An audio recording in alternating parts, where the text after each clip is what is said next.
Solar photovoltaic panels excluding glass.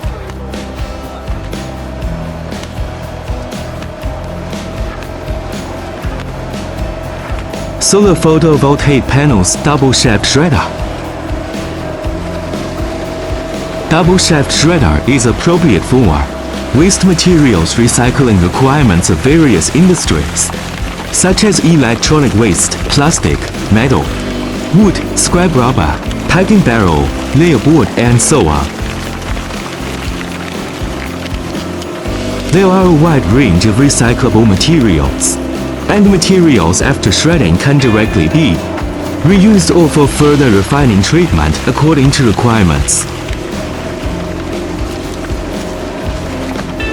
This double shaft shredding machine has the characteristic a slow speed of revolution, high pulling torque, and low noise, etc. Magnetic separator through suspended magnetic separator and combined with magnetic roller separator, the removal rate of magnetic metal reaches 99.7%.